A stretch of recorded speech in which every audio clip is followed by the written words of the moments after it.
Bom, eu tô com o Enzo, que ele é atleta de base, que vai contar um pouquinho a história do beisebol.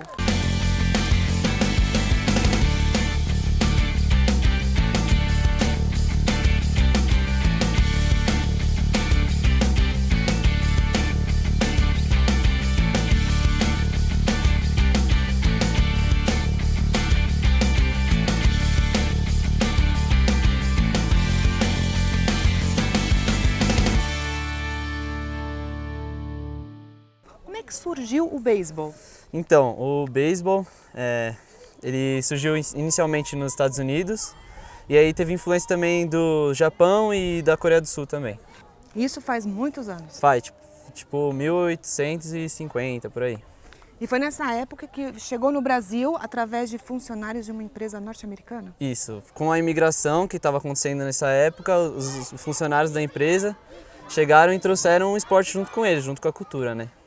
Só que ele não foi muito desenvolvido e, na verdade, ele fortaleceu quando veio a cultura japonesa para o Brasil. Isso aí, com a imigração de novo, eles vieram, só que aí os japoneses investiram bastante no beisebol aqui, porque é uma cultura muito favorecida lá deles, eles praticam muito esse esporte lá.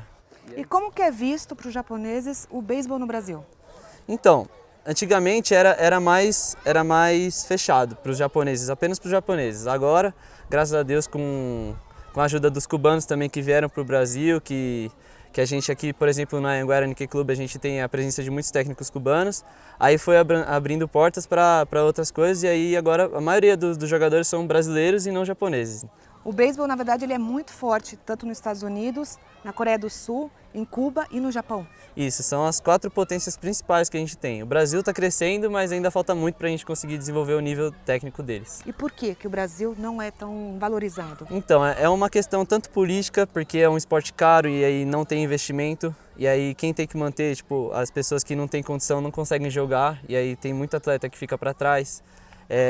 Falta de incentivo ao esporte. E, por exemplo, se você vai para a seleção, não é o governo que paga, são os pais que têm que financiar.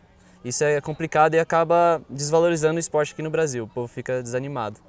E, na verdade, no Brasil existe uma mistura de cultura, né? Do Japão, de Cuba. Como é que funciona essa cultura? Então, primeiramente veio os técnicos japoneses, que aí colocaram a cultura deles. Aí, com o passar do tempo, veio a imigração latino-americana, que aí veio os cubanos, os venezuelanos, que aí ajudaram a gente também no treinamento e deu uma outra cara para o beisebol no Brasil. No Brasil, os jogadores eles não são muito valorizados, mas por causa dessa mistura de cultura, lá no exterior eles são valorizados? Então, antigamente eles não eram tão valorizados, agora com a Major League, que é a maior liga do mundo de beisebol lá nos Estados Unidos. Eles estão fazendo vários projetos aqui no Brasil. A gente tem o CT Yakult, que é patrocinado pela Major League agora.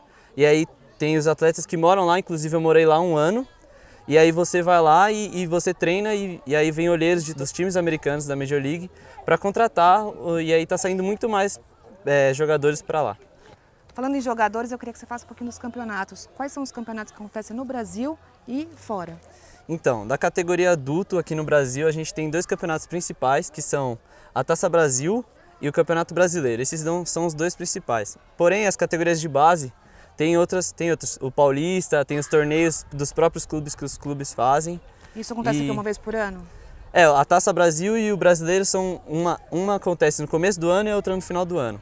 E no exterior, acontece é como a Copa do Mundo, que a gente chama, que é o World Baseball Classic, que é o maior evento de beisebol no mundo, que aí é como se fosse a Copa do Mundo no futebol, só que no beisebol.